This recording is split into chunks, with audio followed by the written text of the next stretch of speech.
আসসালামু আলাইকুম প্রিয় ভিউয়ার্স, আজকে দেখাবো এই অবস্থায় গাছের কী স্প্রে দেবো। তো আজকে কিন্তু গাছের বয়স 55 দিন। তো আজকে কিন্তু আমরা হারভেস্ট করতে পারবো। যদি দেখাই এটা শশা, এটা হারভেস্ট করা যাবে।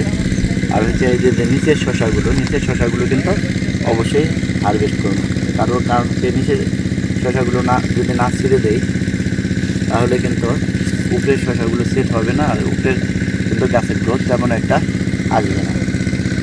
আজকে যে জিনিসগুলো স্প্রে করব সেটা হচ্ছে গাছের গ্রোথ আনার জন্য যেটা স্প্রে করব সেটা হচ্ছে এটা লিটোসেল 1 মিলি করে দেবো লিটোসেলটা পার লিটারে। আর দেবো NPK এটা 3 গ্রাম করে দেবো পার লিটারে, বা 2.5 গ্রামও দিতে পারেন। এটা হলো গাছের গ্রোথ বৃদ্ধির জন্য। আর ডাইমেনশন, গাছে কিন্তু মাকড় আছে, এই মাকড়ের জন্য দেবো ডাইমেনশন 1 মিলি করে। এটা মাকড়ের জন্য খুবই কার্যকরী ওষুধ এবং পরন্ত বিকেলে দেওয়া লাগবে, গাছগুলো দেয়।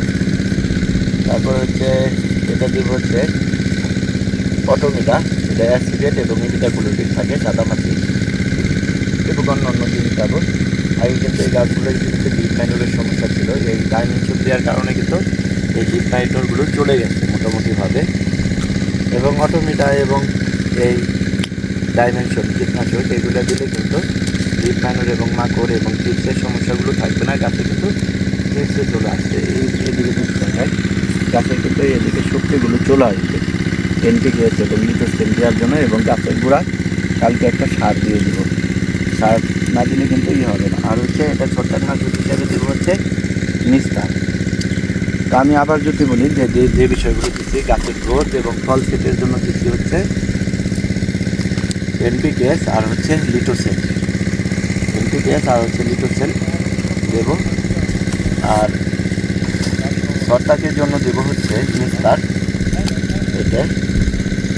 আর ডাইমেনশন এটা মাকড় এবং লেদা পোকার জন্য। আর অটোমিটা, এটা অটো কপকেয়ার কোম্পানির। এবং আগেই আশা ছিল যে প্রথম রমজানে শিখতে পারবো, আজকে অবশ্য কালকে রমজান, আজকে অবশ্য শিখবো। আজকে শস্য দাম কিন্তু মোটামুটিভাবে ভালো।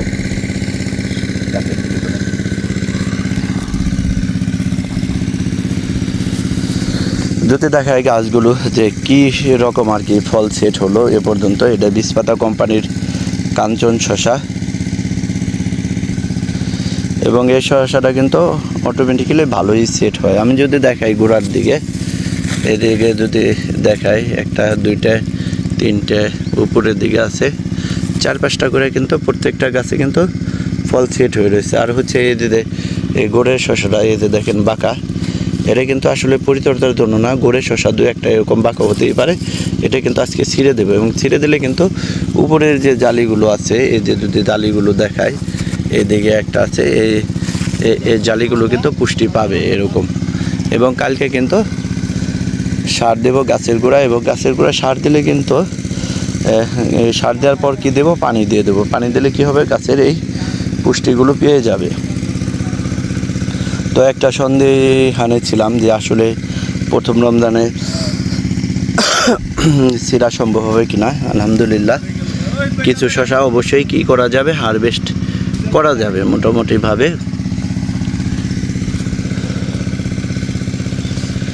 এবং মোটামুটি সব দিকেই শশা কিন্তু সেট হয়ে আছে এরকম, এবং পর্যায়ক্রমে হারভেস্ট সম্ভব হবে। এবং অবশ্যই আপনারা যারা শশা চাষ করেন, এই প্রথম দিকে গোড়ের শশাগুলো কিন্তু দীর্ঘদিন গাছে রেখে দেবেন না। গাছে রেখে দিলে কিন্তু উপরের জালিগুলো কিন্তু আস্তে আস্তে ছোটো হয়ে মারা যাবে। যদি দেখায় এই গাছটায় এখানে একটা অলরেডি ভালোভাবে সেট হয়েছে, এই যে একটা, তারপরে একটা এরকমভাবে উপরের দিকেও প্রত্যেকটা গাছে এরকমভাবে শশা আছে।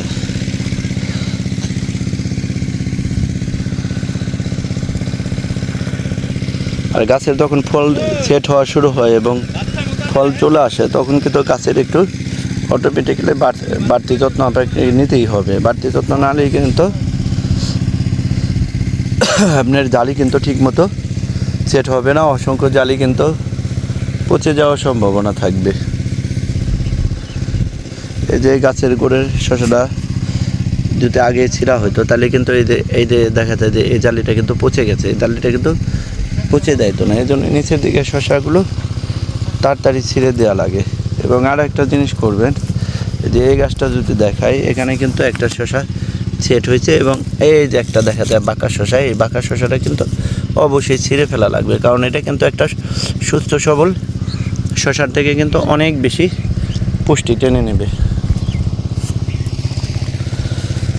এই ছোটো গাছটায় কিন্তু অলরেডি 2টা শসা সেট হয়ে গেছে অলরেডি, এবং প্রত্যেকটা গাছই প্রায় 1-2টা করে আজকে শসা ছিঁড়া মোটামুটিভাবে ছিঁড়ে দেব নিচের শসাগুলো। তো এই গাছগুলো নিয়ে মূলত আসলে অনেক টেনশনে ছিলাম, আসলে শসা হবে কি না বা হবে কি না। তো আসলে ভালো কোম্পানি, মোটামুটি এই বীজপাতা কোম্পানি, এটা কিন্তু মোটামুটিভাবে গাছ যাই হোক শসা কিন্তু ভালো রেজাল্ট দেয়। এবং অনেকে কিন্তু অনেক ইষ্টপিষ্ট গাছ আছে, দামানো গাছ আছে, তাদের কিন্তু ফল সেট হচ্ছে না। ফল সেট নিয়ে একটা ঝামেলা আছে বিভিন্ন চাষি ভাইদের। তো যে জিনিসগুলা স্প্রে করলাম আর স্প্রে করবো আজকে, তো মাকড় নিয়মিত এই মাকড় ওষুধ না দিলে কিন্তু এই মাথাগুলো কিন্তু ফিক্সড হয়ে যাবে অনেকটা। মাকড় এবং থিপসের জন্য হয়, সেজন্য ডাইমেনশন এবং অটোমেটা দেওয়া, এবং মাকড়ের জন্য ডাইমেনশন কিন্তু খুবই ভালো কার্যকরী মোটামুটিভাবে।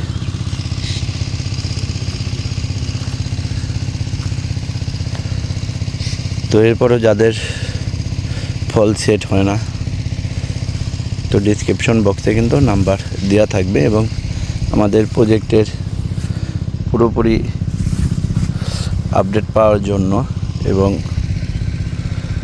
অবশ্যই চ্যানেলটি সাবস্ক্রাইব করতে পারেন, কারণ সাবস্ক্রাইব করলে কিন্তু আপনি